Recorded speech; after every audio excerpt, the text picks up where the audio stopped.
Power bills are just going the other way. Ted O'Brien is the shadow climate change and energy spokesperson for the Coalition. He's on the line for us this morning. Ted, great to talk to you. Likewise, James. I really think it was a disastrous promise and it was never, ever going to happen, reducing power bills by $275. Well, it's hurting the Australian people, and that's the worst of it, James. So since Labor's come to office, we've had over 560 families every single week signing up to hardship arrangements with their energy retailer. So people are on their knees. They can't pay their bills. And you're right.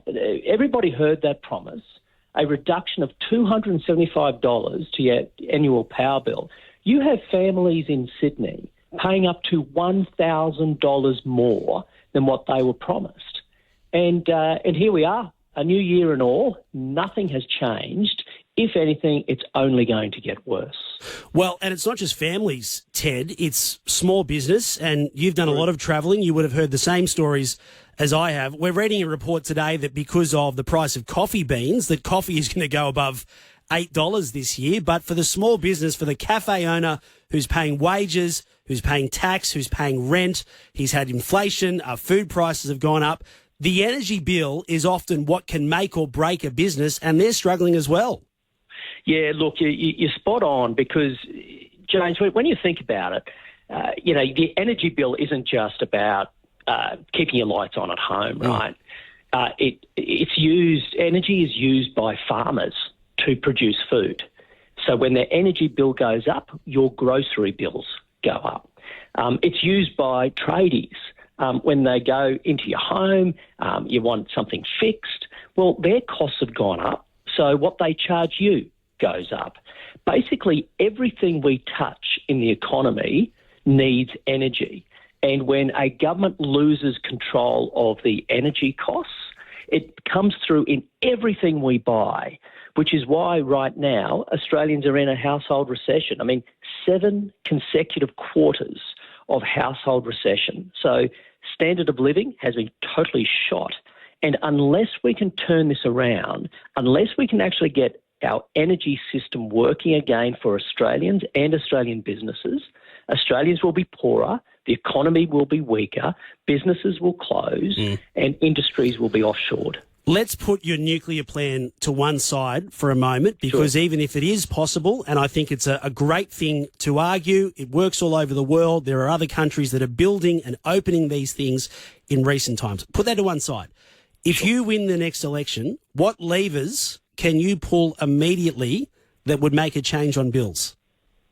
The big things we need to do are, number one, James, we have to stop this drive to close baseload power stations prematurely. So the Labor government has a view of the world where you have to get rid of coal plants immediately. Doesn't matter if there's no replacements there. And that is what is happening. So as a result, you have these 24/7, always-on baseload power stations, coal plants, being forced out of the market. Now, that means the coal plant owners have no incentive to invest in maintenance to keep their plants efficient, keep costs down. That has to change. Okay, so how do you just on that, Ted, how do you change that? Because these are all largely privately owned.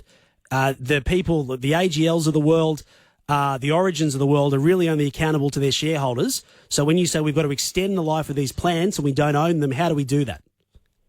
So the energy ministers have already given themselves a tool to do just that, James, but they're not using it. And it's basically an orderly exit contracting tool, which means that they can engage directly with coal plant owners. And you're right, a lot of them are private sector. Up in Queensland, they're still government owned. To make sure that things are done orderly so that we can have an orderly exit. I mean, ultimately, plants will have to close. But we've got to master plan this and get it done right. Otherwise, prices go through the roof. So there are already tools in place, but these are tools that are not being used because the Albanese government has made it clear they want to see 90% of 24/7 baseload power cut from the system by 2034. So over the next decade, 90% gone. We can't keep the lights on today. Prices are soaring among the highest in the world today, and the Albanese government wants to kill off always-on 24/7 power. We're opposed to that. But, James, the second point is we need more gas. We need to pour more gas into the Australian market because gas often, you don't need a lot of it in your electricity system, but you need it at important times. And the way the system works is the price of gas often sets the price of electricity. That's right.